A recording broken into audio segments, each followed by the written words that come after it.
தாக்களுக்கு நாங்கள் தெரிவித்துக் கொள்ள வேண்டியது, நீங்கள் வந்து டைம் மேனேஜ்மெண்ட்டோட பேப்பர் செய்ய வந்து நீங்கள் டைமை மேனேஜ்மெண்ட் பண்ணி செஞ்சு பார்க்கணும். இப்போ ஒரு ஸ்ட்ரக்சர் செகண்ட் பார்ட் நீங்கள் செய்கிறீங்கண்டா வந்து ஸ்ட்ரக்சரை ரெண்டையும் சேர்த்து ஒரே டைமில் வந்து செஞ்சு முடிக்கணும். சுயமாக படிக்கிறதுக்கு வந்து ஒரு நேரத்தை வந்து ஒதுக்கி வச்சுருக்கணும். இப்போ நீங்கள் வந்து ஒரு நெடுக நேரம் வந்து நீங்கள் கிளாஸ்லேயும் முடித்து வந்து திருப்பி வந்து படுத்துட்டீங்கன்னா பிறகு சுயமாக படிக்கிறதுக்கு நேரம் இருக்காது. அப்போ வந்து அது வந்து உங்களோட மெமரியை வந்து பாதிக்கும். அப்போ வந்து நீங்கள் பரீட்சையில் வந்து கூடிய புள்ளிகளை பெற்றுக்கொள்ள முடியாது. அப்போ வந்து நீங்கள் அந்த நேரத்தை வந்து ஒதுக்கி கொள்ளக்கூடியதாக இருக்கணும். පොඩි කාලේ ඉඳන්ම මගේ බලාපොරොත්තුව තිබ්බේ වෛද්‍යවරියක් වෙන්න. ඉතින් ඒ හින්දා උසස් පෙළ මුලින්දම සැලසුමකට අනුව වැඩ කරා. එදිනදා වැඩ එදිනදාම කරා. ඉස්කෝලේ වාර විභාග ඔක්කොටම සහභාගී වුණා. ඒ වගේම අවසාන මාස 4 කාලසටහනකටම තමා වැඩ කරේ. ඒකෙදි දුරරිෂයන් අඳුරගෙන ඒවට වැඩිපුර කාර්ය දාලා වැඩ කරා. ஃபெயிலியர்ஸ்ன்றது உங்களோட சக்ஸஸ்ட அடுத்த ஸ்டெப்ஸ் தான் அது. ஃபெயிலியர்ஸ் இல்லாம எங்களுக்கு சக்சஸ் ஆக இயலாது. இப்போ நம்ம ஃபேமஸ் ஆன ஆக்களோட ஸ்டோரியை கொஞ்சம் பார்த்துட்டு நான் அடுத்த ஸ்டெப்ஸுக்குள்ளுக்கு வாரேன் பிள்ளைகள். முதலாவது எல்பர்ட் ஐன்ஸ்டைன், எல்லாருக்கும் தெரியும், சயின்ஸ் படிக்கிற மேத்ஸ் படிக்கிற பிள்ளைகளுக்கு தெரியும். இவரால் ஆரம்ப காலத்துல பேச முடியல. ஐன்ஸ்டைனால வகுப்புகள்ல பேச இயலாது. டீச்சர்ஸ் இவரை பார்த்து என்ன சொன்னாங்கன்னா, இவருக்கு படிப்பிக்க இயலாது, இவருக்கு சொல்லுவது விளங்காது, நீங்க இவரை கூட்டிட்டு போயிருங்க அப்படின்னு தான் ஐன்ஸ்டைனை பார்த்து டீச்சர்ஸ் எல்லாம் டிசைட் பண்ணாங்க. ஆனா இவரு சயின்ஸ்ல ஒரு ரெவல்யூஷனை உருவாக்கின ஒரு சயின்டிஸ்ட். அதே மாதிரி தான் தாமஸ் எடிசன் கதையை நீங்க கேட்டிருப்பீங்க. 1000 முறைகள் ட்ரை பண்ணினதுக்கு பிறகுதான் இவரு பல்பு கண்டுபிடிக்கிறாரு. இப்ப இவர் என்ன சொல்லுதாருன்னு சொன்னா, நான் 1000 முறை தோக்கல்ல, நான் 1000 முறைகளை கண்டுபிடிச்சிருக்கேன், இது எப்படி வேலை செய்யாது என்றதுக்காக அவரு சொன்னாரு. அப்ப எங்கட முயற்சியில 1000 முறை ட்ரை.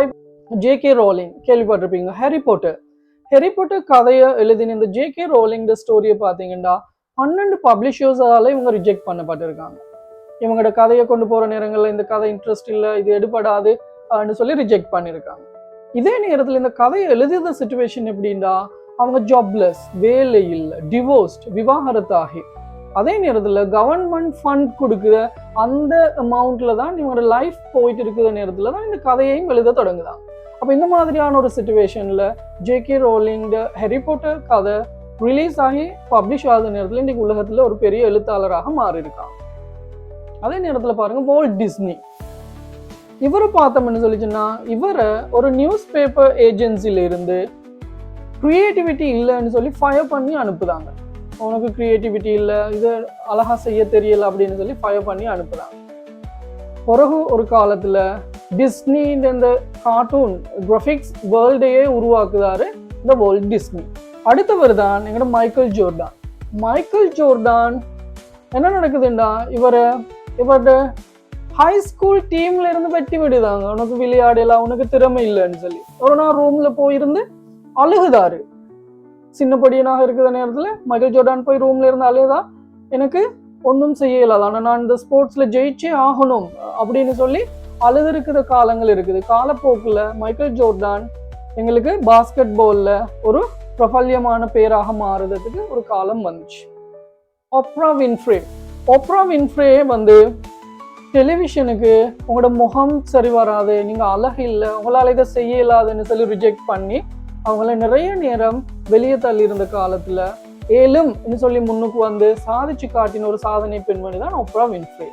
சில ஆசிரியர்கள் குழந்தைகளை பார்த்து இவரால் படிக்க இயலாது, இவரால் ஒன்றையும் விளங்கிக்க இயலாது, இவர் ஒன்றும் செய்ய மாட்டாருன்னு புறக்கணிச்ச முக்கியமான விஞ்ஞானிகள் இருக்காங்க.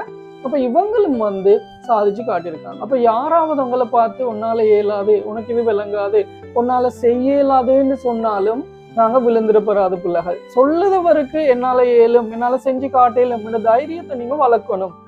அது நீங்க செய்கிற வேலைகள்லையும் நீங்க எடுத்து காட்டுற ரிசல்ட்ஸ்லயும் தான் இருக்குது பிள்ளை. அப்ப இந்த ரிசல்ட்ஸ் வந்ததுல, இந்த ரிசல்ட்ஸ்ல நாங்க ஃபெயில் ஆகினோம்ன்றதையும் நாங்க கொஞ்சம் அனலைஸ் பண்ண வேணும். என்னோட இருந்த எனக்கு கூட்டாளி பாஸ் ஆகி யூனிவர்சிட்டி போறேன், நானே போகலன்னு நீங்க பாத்தீங்கன்னா நிறைய விஷயங்கள் இருக்குது பிள்ளை. ஒன்று, நீங்க படிச்ச விதம். நாம விளையாடி இருப்போம், பாஸ் ஆகினவர் இருந்து படிச்சிருக்கேன். நாம தூங்கி இருப்போம், நம்மளோட பாஸ் ஆகினவர் இருந்து படிச்சிருப்பாரு. அப்ப சாப்பாடு எங்களுக்கு விருப்பமான சாப்பாடு எல்லாம் நாங்க சாப்பிட்டு இருப்போம். அவர் சில நேரம் கட்டுப்பாட்டோடு இருந்திருப்பாரு. அப்படி இல்லைன்னா எங்களுக்கு சாப்பாடுகள் இல்லாம இருந்திருக்கும். அவருக்கு சாப்பாட்டு வசதிகள் இருந்திருக்கும். ஹாஸ்டல் இருக்குது, குழந்தைகளுக்கு அந்த பிரச்சனைகள் இருக்குது, சாப்பாடு ஒழுங்காக இருக்காது, ஹாஸ்டல் ரூமுகள் ஒழுங்காக இருக்காது, ஃபெசிலிட்டிஸ் இருக்காது. அதே நேரத்துல அடுத்த பிள்ளைகளோடு இருக்கிற நேரத்துல நாங்க ஓலவல் வரும் வரைக்கும் வீட்டுல தனியா ரூம்ல இருந்திருப்போம். எங்களுக்கு விருப்பமான நேரத்துல தூங்கியிருப்போம், விருப்பமானதை சாப்பிட்டு இருப்போம். ஹாஸ்டல்களுக்கு போற நேரங்கள்ல நாங்க இன்னொருத்தரோட புதுசா ஜாயின் பண்ணுதான். அப்ப எங்களுக்கு அவங்களோட மிக்ஸ் பண்ணி போறதுல பிரச்சனைகள் வரும், வெளி சாப்பாடு அந்த பிரச்சனைகள் வரும். அதே நேரத்துல உங்களுக்கு ஏத்த மாதிரியான செட்டப்புகளை அமைச்சு கொள்ள இல்லாம இருக்கும், உங்களோட சாமான்கள் இருக்காது. இதெல்லாம் போக எங்களுக்கு படிக்கிற சூழல், நாங்க கிளாஸுக்கு போனா நாங்க 30 பிள்ளைகள் இருந்து படிக்கிற ஸ்கூல் கிளாஸ் போல இருக்காது. 50 பிள்ளைகள், 100 பிள்ளைகள், 200 பிள்ளைகள் இருந்து படிக்கிற ஒரு சூழல் இருக்கும். சில நேரங்கள்ல நாங்க கடைசி பெஞ்ச்ல இருப்போம். அப்ப எங்களுக்கு டீச்சர்ஸ் பேசுறதும் கேட்காது, எங்களோட டவுட்ஸ் எல்லாம் கேட்கலாது. அப்ப வார டவுட்ஸ் எல்லாம் கிளியர் பண்ணி கேளாது. இப்படியான ஒரு பிரச்சனை இருக்கும்.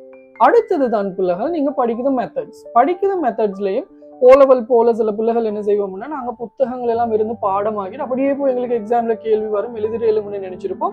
அந்த முறை பிள்ளைன்றதை நீங்க இப்போ உணர்ந்திருப்பீங்க. ஏலவல் கேள்வி பேப்பர்ஸ்ன்றது வந்து பிள்ளைகள் கிரகித்தல் தன்மையில கூடுதலான கவனம் செலுத்தும். பிசிக்ஸ் ஆக இருக்கையிலும், கம்பைன் மேத்ஸ் ஆக இருக்கையிலும், கெமிஸ்ட்ரி ஆக இருக்கையிலும், ஈவன் பயாலஜி ஆக இருக்கையிலும் உங்களுக்கு கிரகித்தல் தன்மை எவ்வளவு இருக்குது. ஒரு விடயத்தை படிச்சிருந்தா அது சம்பந்தமான இன்னொரு கேள்வி வந்து எப்படி செய்த இந்த விஷயங்களை தான் எங்களை வச்சு செக் பண்ணிருப்பாங்க. அப்ப அந்த மாதிரியான விஷயங்களுக்கு நாங்க பழக்கப்படாம வெறும் பாடமாக்கல் முறையை மட்டும் நாங்க மேற்கொண்டிருந்தோம்னா எங்களால எக்ஸாமால சாதிச்சு இல்லாம போயிருக்கும். அப்ப இதுகளை எல்லாம் நாங்க பார்க்கலும் பிள்ளைகள். அப்ப இதுல இருந்து இந்த முறை நீங்க எப்படி வெளியே வாரது, நாங்க இதை கொஞ்சம் எப்படி எங்களுக்கு ஏத்த மாதிரி டெவலப் பண்ணிக்குது, என்ன மிஸ்டேக்ஸ் எல்லாம் நாங்க எப்படி கரெக்ட் பண்ணிருக்குதுன்றதை கொஞ்சம் பார்க்கணும் பிள்ளைகள். அப்போ உண்டு தூக்கம்ன்றது ஆக முக்கியம் பிள்ளைகள். தூக்கம்ன்றது வந்து 10 மணி வரை தூங்குறது இல்லை. நாங்க படுக்கிற நேரங்களை வந்து ஒழுங்குபடுத்திக்கணும். அப்பதான் எங்கட உடம்புல இருக்குத கெமிக்கல்ஸ், பிரெயின்ல நிறைய கெமிக்கல்ஸ் இருக்குது. டோபமைன் ஒரு முக்கியமான ஒரு கெமிக்கல். இப்போ டோபமைன் சுரக்கிறது வந்து எங்களை மோட்டிவேட் பண்ணக்கூடாது வந்து பிள்ளைகள் ஆக்டிவ் ரிகாலிங்னு சொல்லுறது.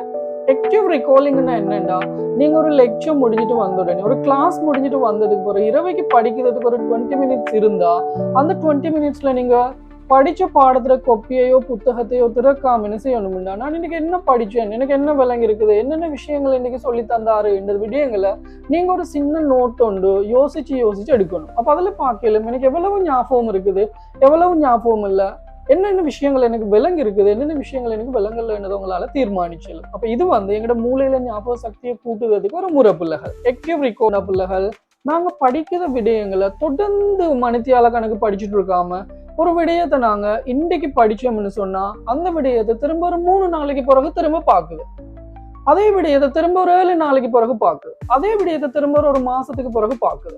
அப்ப ஒரு இடைவெளியை விட்டு பார்க்கணும். அப்ப எங்கட மூளையும் நான் சொன்னது போல 3 நாளையில எல்லாம் மறந்துடும். அப்ப 3 நாளைக்கு பிறகு நாங்க திரும்ப மீட்டல் பண்ணினோம்னா இன்னொரு 3 நாளைக்கு எங்கட மூளையில இருக்கும். அப்ப அது 3 நாளையில இன்னொரு 7 நாளைக்கு ஞாபகம் இருக்கும். திரும்ப 7 நாளைக்கு பிறகு நாங்க ஞாபகப்படுத்தணும்னா இன்னும் கூடுதலான காலத்துக்கு போகும். அப்ப எங்கட மூளையை நாங்க ஏமாத்துறதுக்காக பயன்படுத்துறது டெக்னிக்குகள். அப்ப விடயங்கள் மறக்காம இருக்கிறதுக்கு ஸ்பேஸ்ட் ரெப்படிஷன் சொல்லி மெத்தட்ல போறோம். 1 நாள், 3 நாள், 7 நாள் அப்படியான ஒரு இடைவெளியில ஒவ்வொரு விடயங்களையும் திரும்ப திரும்ப ரிப்பீட் பண்ணி ஞாபகப்படுத்தி கொள்ளுது. அடுத்த விடயம் தான் பிள்ளைகள் பொமடோரா டெக்னிக். பொமடோரா டெக்னிக்ன்றதும் எங்களுக்கு ஞாபகம் நிற்கிறதுக்கு கூடுதலாக ஹெல்ப் பண்ணக்கூடிய ஒரு முறை. எங்கட பிள்ளைகளை போல நாங்க 2 மணித்தியாலும் 3 மணித்தியாலும் இருந்த இடத்துல இருந்தே படிக்கிற முறையை விட்டுட்டு நாங்க ஒரு 25 நிமிஷம் பிசிக்ஸ் படிச்சா ஒரு 5 நிமிஷம் போய் ஒரு வெளியில யாரோடையாவது பேசிட்டு இருந்துட்டு வரையிலும், அப்படி இல்லாட்டி ஒரு சின்ன ஒரு பாட்டு ஒன்று கேட்கலும், அப்படி இல்லாட்டி யாரோடையாவது கொஞ்சம் ஒரு ஜோக் ஒன்று அடிச்சுட்டு வரையிலும் அதை முடிச்சுட்டு வந்து இன்னொரு 25 நிமிஷம் எங்களுக்கு திரும்ப படிக்கலாம். அப்ப 25 நிமிஷம் படிக்கிறது 5 நிமிஷம் பிரேக், 25 நிமிஷம் படிக்கிறது 5 நிமிஷம் பிரேக். இந்த முறையில படிச்சாலும் எங்களுக்கு நாங்க சாதாரணமா மணித்தியால கணக்குகள் படிப்பதை விட எங்களுக்கு ஞாபகம் நிற்கிற அளவு கூட பிள்ளைகள். அடுத்ததுதான் ரிச்சர்ட் ஃபைமன் டெக்னிக். ரிச்சர்ட் ஃபைமன் டெக்னிக் என்னன்னா அவர் என்ன சொல்லுதாருண்டா, நாங்க படிக்கிறதை விட யாருக்காவது ஒருத்தருக்கு அதை விளங்கப்படுத்தினோம்னு சொன்னா எங்களுக்கு ஞாபகம் நிற்கிறது கூட. அவர் அந்த முறையை தான் பயன்படுத்தியிருக்காரு. நீங்களும் ட்ரை பண்ணி பாருங்க.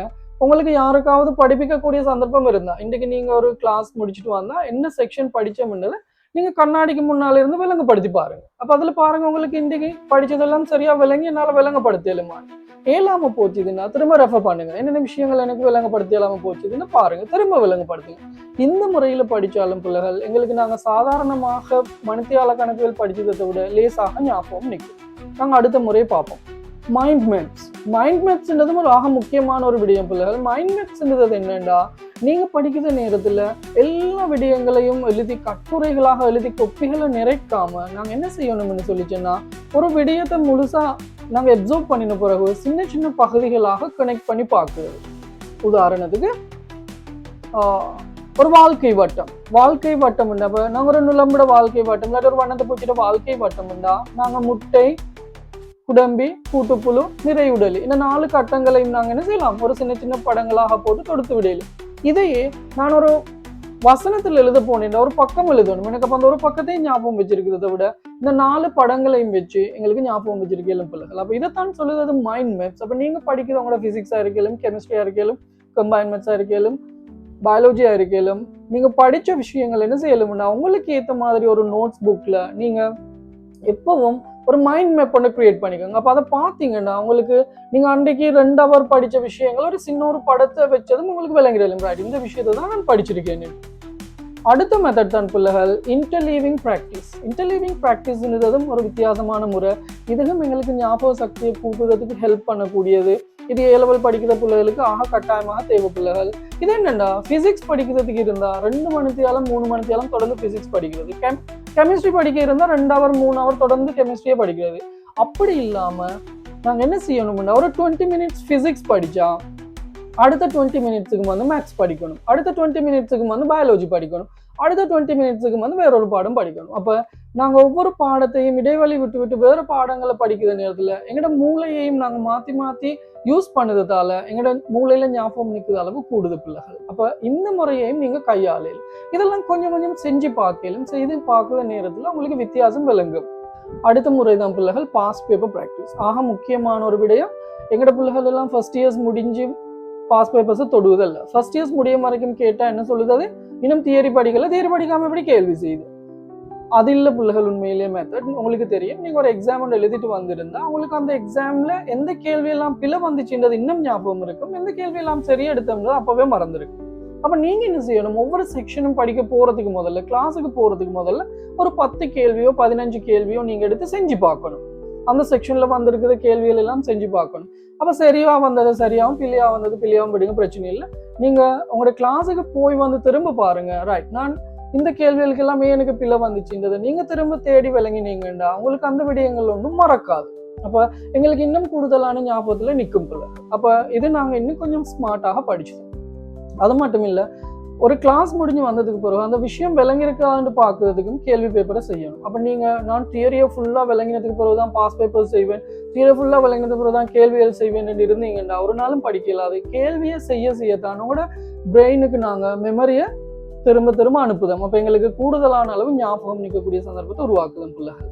அடுத்த முறை தான் சங்கிங் இன்ஃபர்மேஷன் சொல்லுது என்னென்ன பிள்ளைகள், ஒரு பெரிய விஷயத்தை நாங்கள் ஒரே அடியாக செய்ய போகாமல் ஒவ்வொரு துண்டாக செய்து. இப்போ மேத்ஸ் செய்த நேரத்தில் உங்களுக்கு தெரியும், A வர்க்கம் சக B சாய C சமன் 300 இருக்குது ஒரு சமன்பாட்டில் எடுத்ததும் எங்களுக்கு செய்யலாம். அப்போ A வர்க்கம் என்னதுன்றது கண்டுபிடிச்சணும், முதலாவது சாய பின்றது என்னன்னு கண்டுபிடிச்சணும், ப்ராக்கெட்டுக்குள்ள வந்திருக்கிற விடயங்கள் என்னன்னு கண்டுபிடிச்சணும். அப்போ ஒவ்வொரு ஸ்டெப்ஸாக செஞ்சுட்டு வார நேரத்தில் எங்களோட முழு விடையும் வந்து சேர்ந்துடும் எங்களுக்கு. இப்போ இதைத்தான் சொல்லுது how to eat an elephant கான்செப்ட்னு பிள்ளைகள். ஒரு யானையை தின்னணுமாக இருந்தால் நாங்கள் ஒரே அடியாக திங்க இல்லாது பைட் பை பைட் நாங்கள் கடிச்சு தின்னுட்டு இருந்தோம்னா யானை முடிஞ்சிடும். அப்போ எந்த ஒரு பிரச்சனையையும் சின்ன துண்டுகளாக உடைச்சு ஒவ்வொரு சின்ன துண்டையும் செய்வதால எங்களோட பெரிய பிரச்சனையை எங்களுக்கு சால்வ் பண்ணிடும். அப்போ இந்த முறையை நீங்கள் உங்களோட பாடங்களில் பயன்படுத்த தொடங்கணும்.